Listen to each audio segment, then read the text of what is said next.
Hai Shalom semua, selamat datang ke program Rhapsody of Reality TNI Malaysia. Hari ini, saya, Kristi Suzy Busut, akan berkongsikan firman Tuhan yang bertajuk Ada Harapan Untuk Kamu. Namun, jika roh Dia yang telah membangkitkan Yesus dari kematian diam di dalam kamu, maka Dia yang telah membangkitkan Kristus dari kematian akan menghidupkan juga tubuhmu yang fana melalui rohnya yang diam di dalam kamu. Roma 8 ayat 11. Ada orang di mana sains dan perubatan telah berputus asa dan mereka diberitahu untuk bersedia menghadapi kematian. Dari segi perubatan, peluang mereka untuk hidup sangatlah tipis kerana mereka menghadapi penyakit yang tidak dapat disembuhkan, di mana ia telah merosakkan paru-paru mereka, memberi kesan kepada jantung, ginjal atau organ-organ penting yang lain di dalam badan mereka. Sebilangan orang telah pergi mendapatkan rawatan di pusat perubatan yang terbaik, dengan terapi dan ubat yang terbaik. Namun semua itu tidak berhasil bagi mereka. Jika ini adalah kisahmu atau kisah orang yang kamu kasihi, saya ingin kamu tahu bahawa ada harapan di dalam Yesus Kristus. Ada satu ayat suci yang indah yang saya ingin kamu renungkan, yaitu Roma 8 ayat 10. Ia mengatakan, jika Kristus ada di dalam kamu, maka walaupun tubuhmu mati kerana dosa, roh memberikannya hidup kerana kebenaran. Sekiranya tubuh jasmanimu telah dipukul, lebam, rosak, dan dibinasakan oleh kesakitan dan penyakit, dan dosa telah melumpuhkannya, Roh Kudus akan menghidupkannya kembali dan memulihkan hidup di dalamnya oleh kerana kebenaran Kristus. Kebenaran Tuhanlah yang membolehkan kamu hidup dalam keadaan sehat. Betapa luar biasa hal ini. Renungkanlah.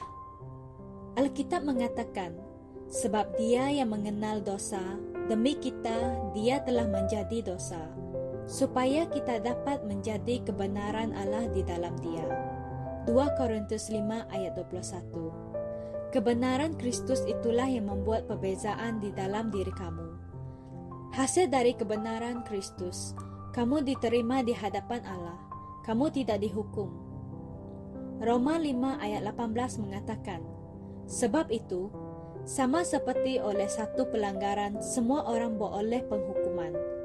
Demikian pula oleh satu perbuatan kebenaran, semua orang beroleh pembenaran untuk hidup.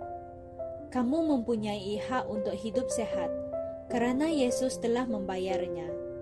Tidak kira apa jua jenis penyakit yang menyerang tubuh fizikalmu, ia boleh dibatalkan dalam nama Yesus.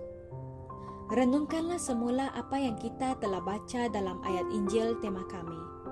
Ayat Injil itu bukanlah suatu janji atau sesuatu yang akan berlaku di masa hadapan.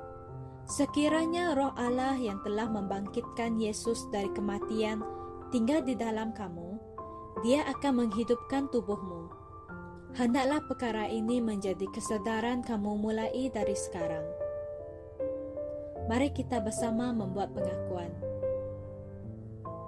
Aku dihidupkan, diberi kehidupan, dan diperkuatkan oleh kerana kebenaran Yesus Kristus.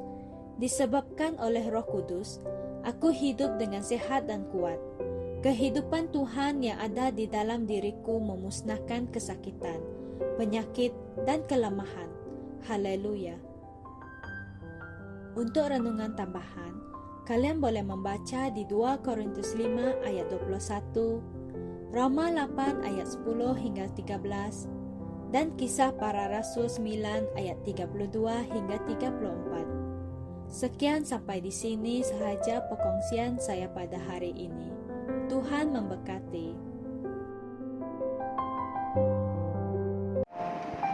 Kami percaya saudara-saudari semua telah diberkati dengan perkongsian firman dari Rhapsody Reality. Bagi sesiapa yang ingin menjadikan Yesus Kristus sebagai Tuhan dalam kehidupanmu, kamu boleh mengucapkan doa ini bersama dengan saya. Ya Tuhan Allah, Aku mempercayai Yesus Kristus, Anak Allah yang hidup dengan sepenuh hatiku. Aku percaya Dia telah mati untukku dan Allah telah membangkitkan Dia dari kematian. Aku percaya Dia hidup hari ini. Aku mengaku dengan mulutku bahwa Yesus Kristus adalah Tuhan dalam hidupku mulai dari hari ini. Melalui Dia dan di dalam nama-Nya, aku mempunyai kehidupan yang kekal. Aku telah dilahirkan semula.